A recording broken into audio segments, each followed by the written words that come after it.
Entonces, para iniciar, como sabemos, los cambios fisiológicos que nosotros tenemos durante el embarazo, tanto anatómicos como funcionales, intervienen muchísimo en la producción de las infecciones de vías urinarias. A su vez, la infección de vías urinarias corresponde a la segunda patología más frecuente durante el embarazo. Por ende, el objetivo de esta charla es por definir el enfoque y el manejo adecuado de la misma. Entonces, como primera instancia debemos saber clasificar a la infección de vías urinarias en bacteriuria sintomática, cistitis, pielonefritis, sepsis o choque séptico. A su vez, elegir de forma eficaz el tratamiento, sea oral o endovenoso, hacer uso racional de antibióticos, definir el manejo empírico versus el manejo guiado por urocultivo y a su vez saber qué pacientes van a requerir profilaxis antibiótica y seguimiento estricto de la infección. Entonces, la infección de vías urinarias tiene una incidencia alrededor del 2 al 8% durante el embarazo. Es mucho más frecuente presentar cistitis y bacteriuria sintomática, pero el presentarlas y de forma recurrente aumenta entre un 20 y un 30% la presentación de pielonefritis aguda. Es mucho más frecuente la pielonefritis durante el embarazo que en la población no embarazada y esta se encuentra asociada a resultados perinatales adversos y complicaciones durante el embarazo que incluyen el parto pretérmino. Factores que empeoran el pronóstico en estas pacientes serían la diabetes pregestacional y la diabetes gestacional, antecedentes de infecciones de vías urinarias recurrentes, el bajo nivel socioeconómico y las relaciones sexuales frecuentes en el embarazo. Entonces, como sabemos, el embarazo es un proceso adaptativo que sufre nuestra paciente, ¿cierto?, que también involucra adaptaciones en el tracto urinario, dentro de las cuales la progesterona y sus propiedades relajantes participan mucho. Entonces, lo primero que sucede es que el tamaño renal aumenta aproximadamente 1 centímetro. Adicional a eso, la compresión por el útero grávido y la destrorrotación va a generar aumento de la dilatación pielocalicial. La relajación asociada con la progesterona aumenta la éstasis urinaria y las modificaciones que sufre la vejiga, siendo la relajación del músculo liso y aumento en su capacidad, aumenta el reflujo vesíco-ureteral. Por ende, vamos a tener cambios mecánicos que van a ser factores de riesgo para la presentación de infecciones de vías urinarias. Adicional a eso, el aumento del volumen plasmático genera una mayor excreción de bicarbonato que favorece a la multiplicidad bacteriana. Adicional, la excreción de glucosa aumenta que esos gérmenes tengan mayor crecimiento y simplemente gérmenes que asciendan de la flora fecal, vaginal o la piel pueden ser contaminantes para el tracto urinario inferior. Como sabemos, el tracto urinario inferior o el tracto urinario en general es una zona estéril. Entonces, encontrar un microorganismo en esta zona implica que haya sido del reservorio fecal, vaginal o de la piel. El 70% de las infecciones de vías urinarias son causadas por Escherichia coli, el 10% restante van a ser causados por Klebsiella, Enterococos, Proteus y Streptococo del grupo B. Se han encontrado estudios donde vamos a aislar lactobacilos, pero realmente la evidencia es muy corta porque no han visto como un efecto secundario en eso. ¿Qué sabemos de estos microorganismos? Que cualquiera de ellos puede producir sustancias o endotoxinas que van a empeorar el pronóstico de la paciente y van a generar los cambios vasculares de esta paciente, empeorando obviamente su presentación clínica. Los productores de carbapenasas y las de las beta-lactamasas que van a tener una alteración en el patrón de resistencia antibiótica. Entonces, vamos a hablar de cada una de las infecciones de vías urinarias o la presentación clínica. Tenemos bacteriuria sintomática, infección del tracto inferior que corresponde a la cistitis, la pielonefritis, la sepsis de origen urinario, el choque séptico y las recidivas, recurrencias y reinfección. La Sociedad Europea de Urología hace una clasificación entre complicadas y no complicadas y las pacientes en el embarazo, a pesar de ser una bacteriuria sintomática, es clasificada como una infección urinaria complicada, teniendo en cuenta los resultados adversos perinatales que podemos tener. Entonces, ¿cómo vamos a clasificar a nuestras pacientes? Bacteriuria sintomática, pielonefritis y cistitis. Entonces, la bacteriuria sintomática se define como el crecimiento de un uropatógeno con más de 100.000 unidades formadoras de colonia en un urocultivo en ausencia de síntomas irritativos. El 70% de los pacientes van a tener E. coli en el aislamiento de esos urocultivos. El grupo de estudio en el 2019 en la prevención de enfermedades en Estados Unidos y avalado por la Colegio Americano de Ginecología y Obstetricia recomiendan el cribado de las pacientes durante el embarazo de urocultivos que deben ser tomados en la primera visita prenatal o entre la semana 12 o 16 de embarazo. Si nosotros tenemos un urocultivo positivo en ausencia de síntomas, esa paciente debe recibir tratamiento. ¿Por qué? Porque lamentablemente aumenta el 40% de la presentación de pielonefritis y esta aumenta el riesgo de parto pretérmino, ruptura espontánea en membranas, corioamnionitis, restricción del crecimiento intrauterino y aumento de la morbilidad y mortalidad perinatal. Por ende, las recomendaciones del grupo de estudio es que toda paciente que nosotros le detectemos una bacteriuria asintomática debe ser tratada para prevención de pielonefritis aguda y adicional a esto tiene un beneficio neto con respecto al feto y a la misma madre. ¿Cómo la vamos a tratar? Pues como sabemos, tenemos que tener el urocultivo y generalmente nos van a arrojar el antibiograma, entonces debe ser dirigido por el resultado del urocultivo. No hay ninguna recomendación de un antibiótico sobre otro. Usualmente tenemos los beta-lactámicos, la nitrofurantoína y las fosfomicinas. La duración del tratamiento debe ser entre 5 y 7 días. No recomendamos las dosis únicas, excepto cuando utilizamos fosfomicina, y cerca del 30% de las pacientes que hacen bacteriurias sintomáticas van a hacer recurrencias. Entonces, la recomendación es que después de terminado el tratamiento, a la semana nosotros debemos hacer un nuevo urocultivo para poder evaluar si hay recurrencia o no. Si nosotros tenemos recurrencia, entonces, si es el mismo germen patógeno, ¿cierto? Y tiene la misma sensibilidad antibiótica, lo que debemos hacer es dar nuevamente el antibiótico, pero por más tiempo. Si por el contrario sale un germen diferente o con un patrón de resistencia diferente, sí tenemos que hacer la rotación del antibiótico. Cochrane en el 2015 habla sobre cuánto debe durar el tratamiento de una paciente con bacteriuria sintomática.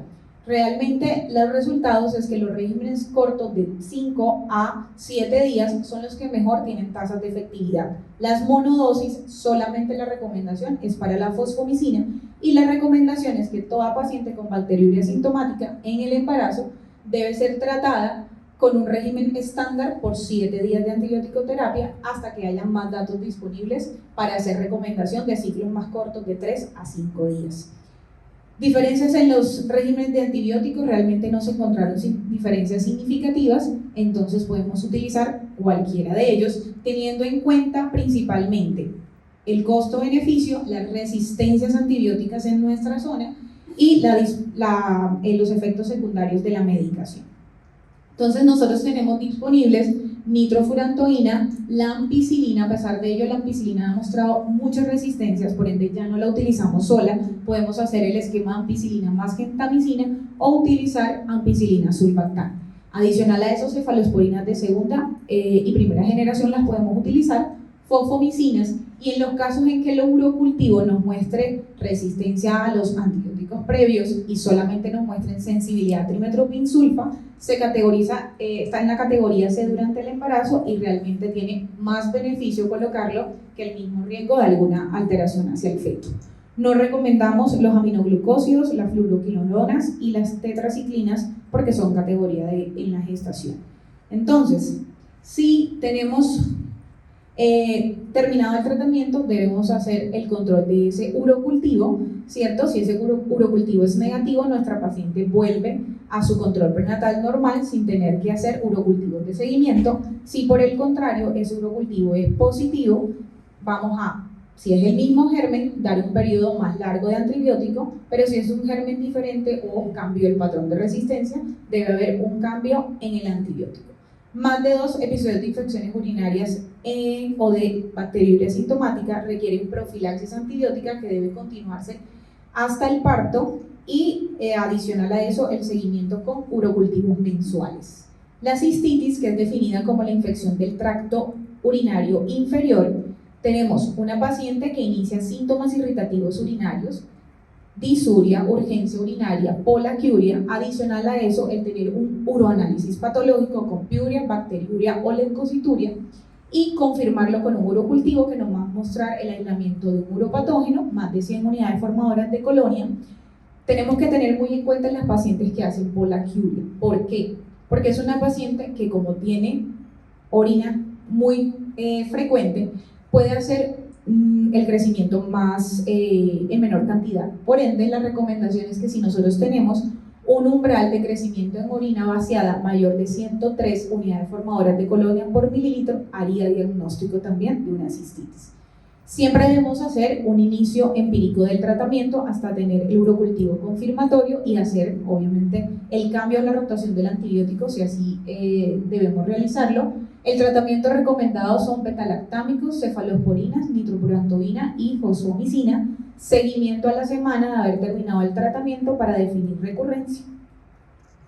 Entonces, se han hecho estudios. Cochrane en el 2011 hizo una revisión sobre los tratamientos para las pacientes con infecciones de vías urinarias sintomáticas durante la gestación, con el objetivo de determinar cuál era el régimen más efectivo para la prevención de complicaciones en esas pacientes. Se estudiaron 10 estudios con 1.125 pacientes. Los regímenes que compararon fueron las cefalosporinas versus ampicilina más gentamicina y la fosfomicina versus las cefalosporinas.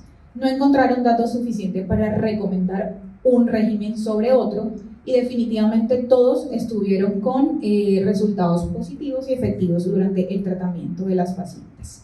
Por último, la pielonefritis aguda, que corresponde a la infección del tracto superior y de los riñones. Cierto que vamos a tener una presentación clínica un poco diferente. Es una paciente que presenta fiebre, dolor costolumbar, náuseas, vómitos, escalofríos, y el 20% de ellas pueden tener síntomas irritativos urinarios.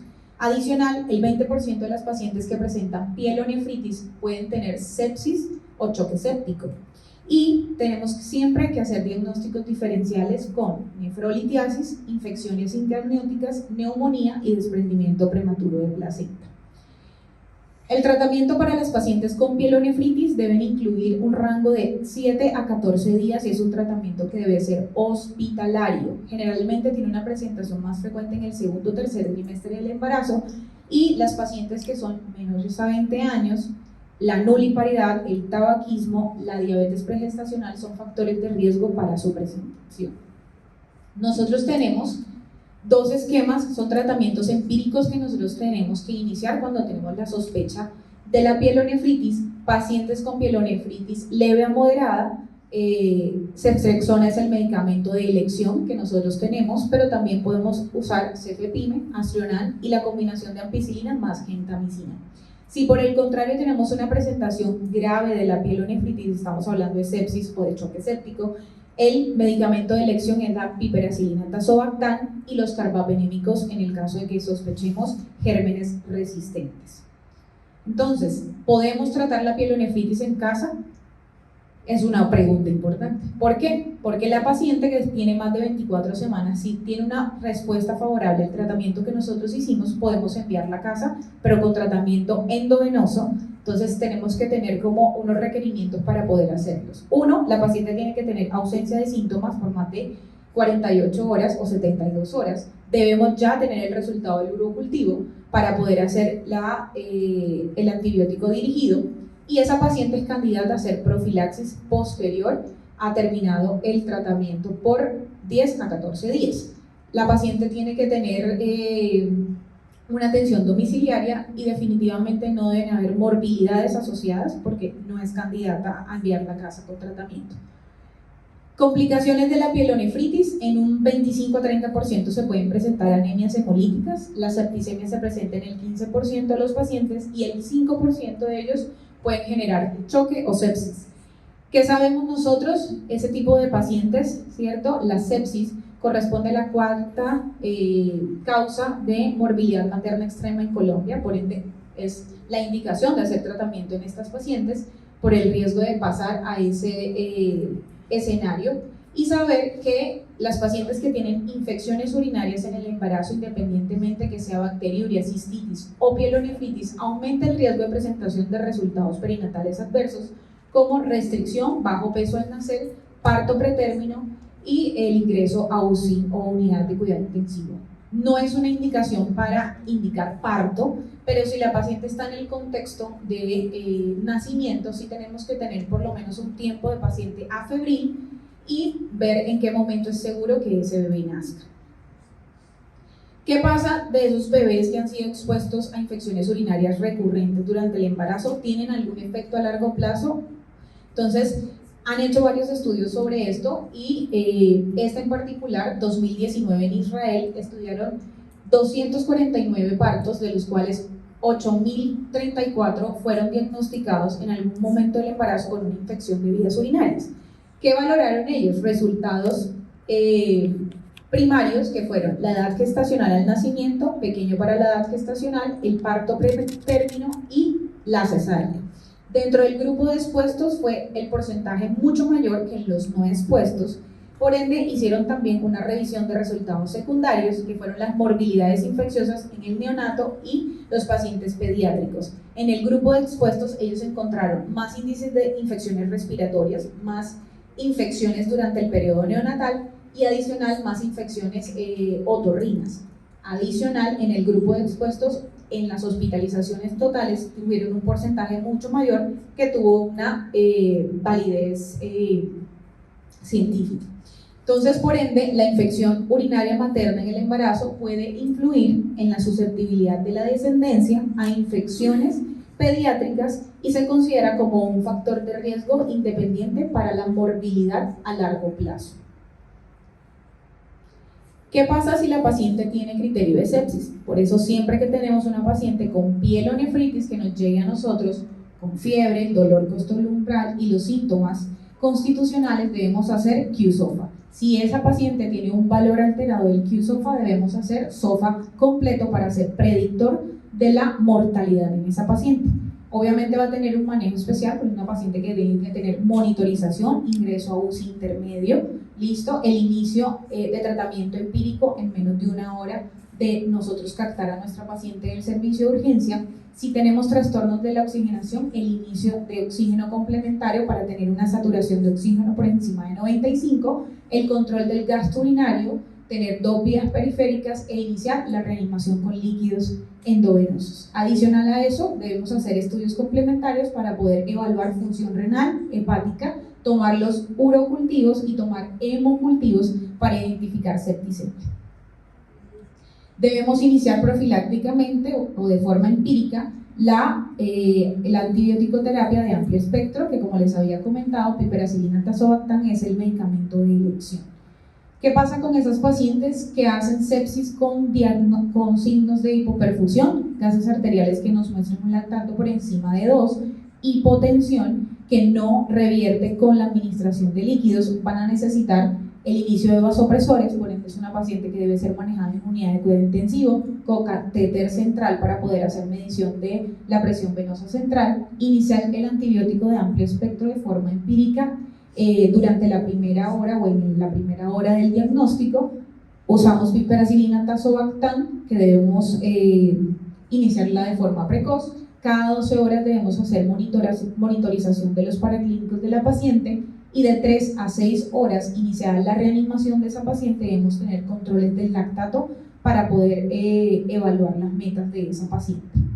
Ecografía, ¿hacemos? ¿No la hacemos? Definitivamente no se utiliza para el diagnóstico de pielonefritis, solo tiene una indicación y es si nuestra paciente persiste con síntomas, fiebre por encima de 24 a 48 horas de iniciado el tratamiento empírico, es la indicación de hacer la ecografía, con el objetivo de descartar urolitiasis, abscesos renales o patología del tracto urinario.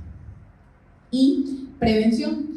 Habíamos comentado que el 30% de las bacteriurias asintomáticas pueden tener recurrencia. En general, la infección de vías urinarias, independientemente la presentación clínica, del 6 al 8% van a ser recurrencia. Cochrane, dentro de las intervenciones para la prevención del tracto, para la infección del tracto urinario inferior, hace las recomendaciones de cubrimiento antibiótico, profilaxis antibiótica Y también tenemos medidas no farmacológicas como lo es el uso de los arándanos, la vitamina C y los probióticos. Dentro de los resultados que ellos nos muestran es que hay un beneficio en la exposición a la paciente a nitrofurantoína versus el seguimiento solamente con urocultivo. ¿Por qué? Notaron que en el grupo de las bacteriurias asintomáticas más del 90% tenían una infección recurrente y iban a ser signos de una enfermedad generalizada. Por ende, la recomendación es uso profiláctico de antibióticos en pacientes con infecciones urinarias recurrentes durante la gestación o previa a la gestación, más de 2 episodios de bacteriuria sintomática durante el embarazo, la presentación de un único episodio de pielonefritis o pacientes con sepsis o choque séptico. ¿Qué pasa con los arándanos y la vitamina C? Hay pocos estudios que hacen las intervenciones, se pueden recomendar, pero realmente no se evidencia un beneficio o una participación en la prevención de las mismas. Y recordar que hace 2 días celebrábamos el Día Mundial del Niño Prematuro. Entonces tenemos que trabajar mucho para prevenir resultados perinatales adversos y darle la oportunidad a estos chiquititos de nacer con las semanas correctas. Muchas gracias.